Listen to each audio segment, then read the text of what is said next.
Flight attendants and pilots, what not safe for work things occur during your jobs?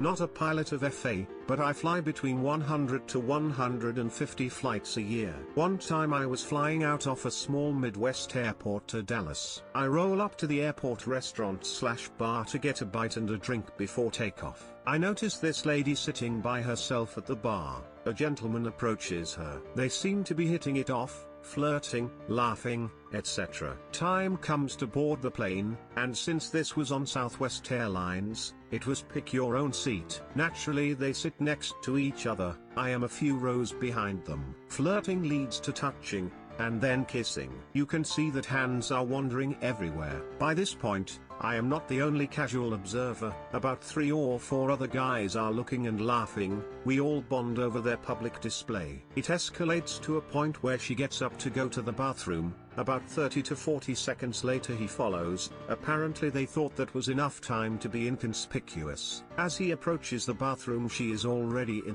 A flight attendant stands in front of him and says no. Back to your seat. She knocks on the door and tells the lady to get back to her seat. All the observers are laughing at this point. The flight continues and she is practically mounted on him, doing everything they could possibly do while keeping clothes on. This continues until we land an all-day plane. She quickly hurries off the plane, he is a few steps behind her, but she seems to be in a hurry. The other observers and I are talking about it and laughing as we exit the secure area into the baggage claim area. Then we see her, still several steps ahead of the guy, and she runs into the arms of her boyfriend and starts kissing him. Her flight guy just stops dead in his tracks, takes a couple seconds to observe, and then just leaves. I haven't laughed so hard in public with people I had never met prior to or since.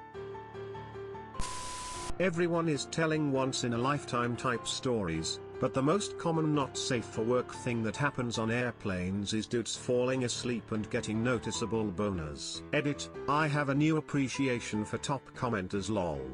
Thank you for all of your bonus stories.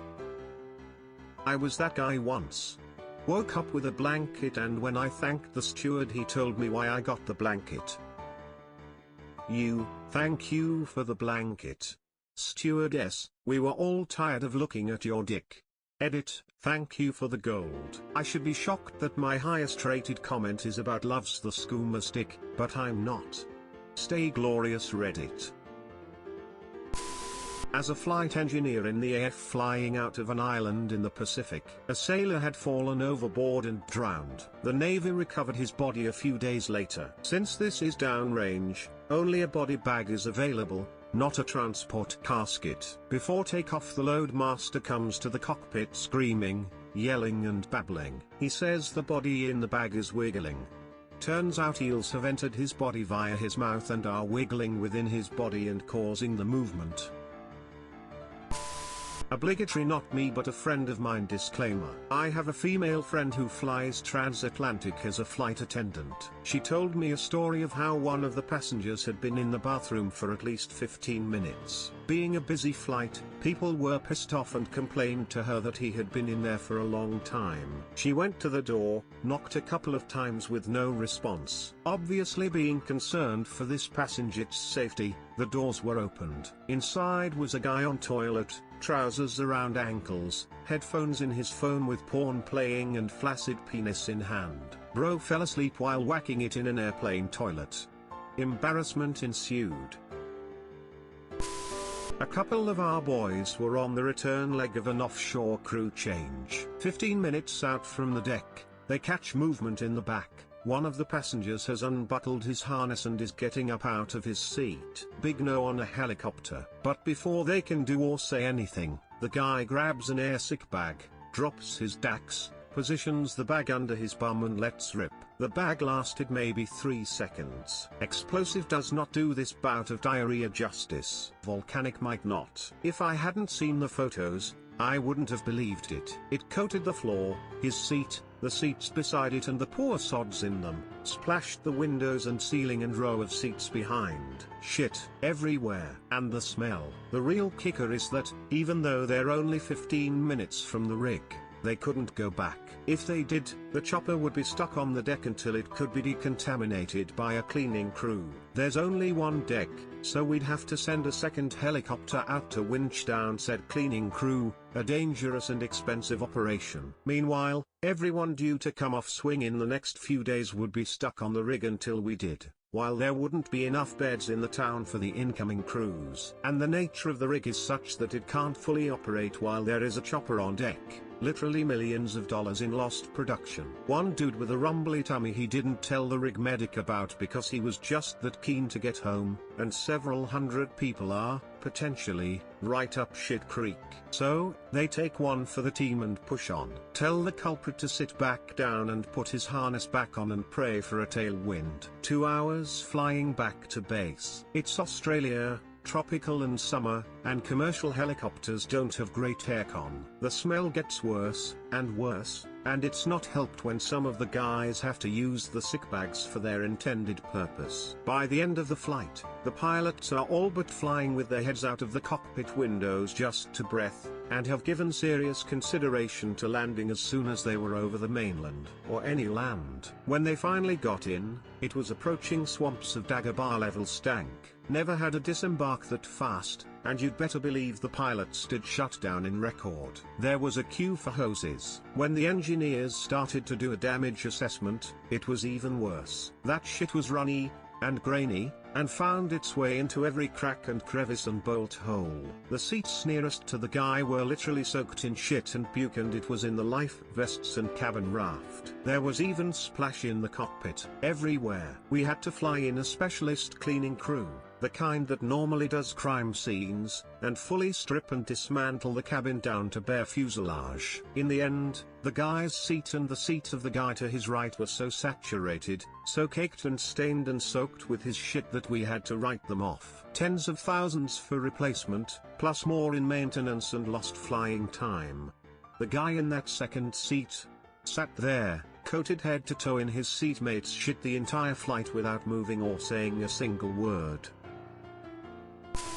Survey pilot here. Sometimes when I'm flying back and forth for 5 hours straight I need to piss in a bottle. One of my co-workers had his dick slip out of the bottle while he was going full bore, and he pissed all over the instrument panel. You should have heard his desperation on the radio. A couple weeks later, for our bi-monthly rotation, a new guy took his plane, and we didn't tell him that Greg pissed all over it like a moron.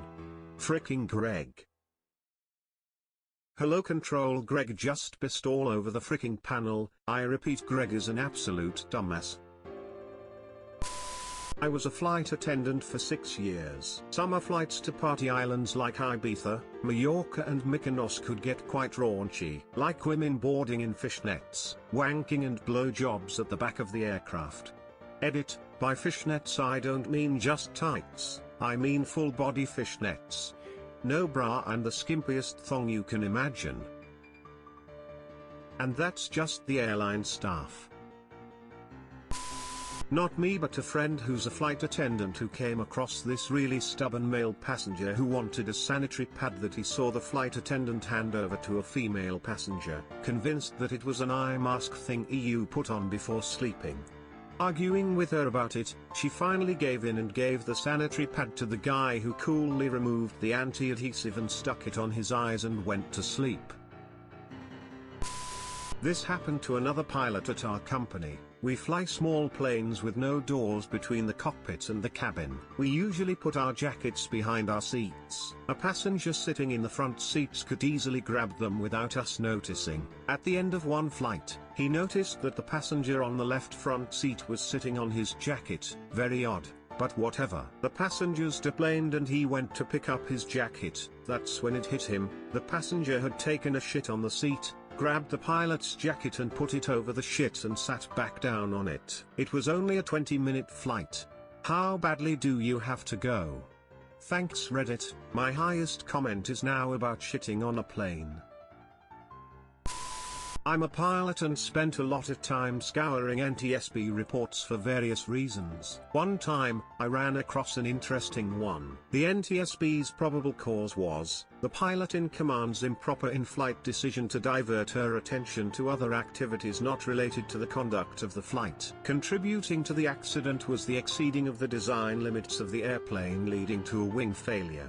The rest of the report indicated the occupants were partially clothed and the front right seat was in the full AFT reclining position. Unfortunately, they did not survive the crash, but I always found the NTSB's wording of the report more entertaining than I probably should given the circumstances. They word things very professionally, and I'm sure someone had to come up with a way of saying they were having sex and crashed without actually saying it.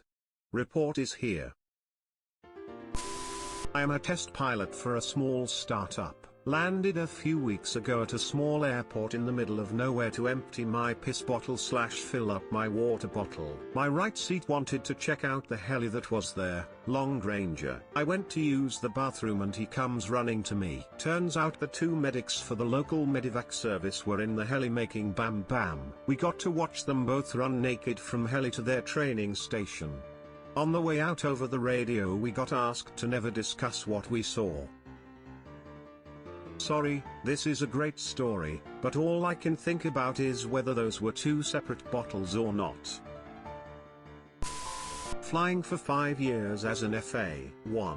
Not on my flight, but a man took a shit in the middle of the aisle and wiped his ass with the curtain that separates the business cabin from the rest of the cattle. 2. Had a rather large lady come up to the galley and ask me to help her fix her bra strap. As a female I obliged and figured it would be a quick little hook job. No. She took off her shirt, her tits hung in my face, and I had to stretch her bra around her back and clasp it up. I should mention we have cameras in the galleys, so the pilots got a nice little show. 3. Had a 21-year-old male come to the back galley, puked all over it twice, then proceeded to projectile vomit on the aircraft door before heading into the lav and then puking again. There were 2 of us in onboard hazmat suits cleaning it up, while a lady is demanding for a cup of water. 4. A man had explosive diarrhea which flooded the lav and soaked into the carpet down the aisle. Had to divert because of the stench. 5. It was moderate turbulence, some pretty bad bumps, so everyone, including the crew, had to be seated. A mother had her son piss in an air sickness bag and handed to me in my jump seat. This doesn't even include the shit you see on layovers. The list goes on and on. Edit, since some people were so offended by the use of the word cattle. A passenger actually came up with this term years ago, before I was even born, to emphasize how airlines, not crew, try to herd you all into tiny little spaces. Do you think we enjoy watching a 7-foot man struggled to fit inside his seat? No, we didn't make the seats, not was it our say to make everyone agitated or uncomfortable for 2+ hours. I always try to accommodate larger passengers and always recommend people stretch or move around. Just let us finish our service and you can have the entire aisle/galley to move. Smile. Father was a commercial pilot, he has lots of stories. His most WTF not safe for work story was probably having to deal with a lactating woman breastfeeding her cat in coach. Not a flight attendant or a pilot, but I was once on a flight where I saw one of the flight attendants giving a blowjob to one of the pilots. Now, the thing to keep in mind was this was before 9/11, when the cockpit wasn't kept so securely locked. There was a bit of a bug spreading around the plane, which I was asked to take care of since I was the only doctor on board. I made my way to the cockpit to inform the pilot of the condition of the passengers, and as soon as I open the door, I see the flight attendant bent over with her head in the pilot's lap. I could not believe what I was seeing, but I managed to snag a quick photo of it. My girlfriend at the time and I once had sex in an airplane bathroom. It was actually quite easy to get in and out undetected, but in retrospect I think we were lucky with the timing. The thing they don't mention is how hard it is to actually have sex in there. Those rooms are tiny. Best friend is a flight attendant. She's seen some things, man, and some stuff. One woman pissed herself. One woman fainted and then pissed herself. Her colleague got caught by a passenger miming a BJ. but not from an angle where you could tell it was a mime. And she'd like you all to know that they see you. Yeah, you, with the blanket. They see. Edit, she's just added to story of the mimed BJ that is was also a same-sex mimed BJ. And when the homophobia started flying, they started accidentally dropping drinks on people. So that stain on your cushion might not be piss after all. I would imagine lots of tray tables being left up and seats not being in the full upright position. Military pilot, we get shot at. Kind of not safe for work. On a flight to Cancun, everyone was drinking getting their vacation on early. Somehow, a passenger lets loose the most silent, most deadly fart ever. It was the kind of smell that caused complete strangers to become friends in a shared moment of horrid existence. Lots of gagging. The stench awoke my sleeping GF. The stewardess, en route to a call button further up the section, stopped, gagged and turned back around, fleeing to safety.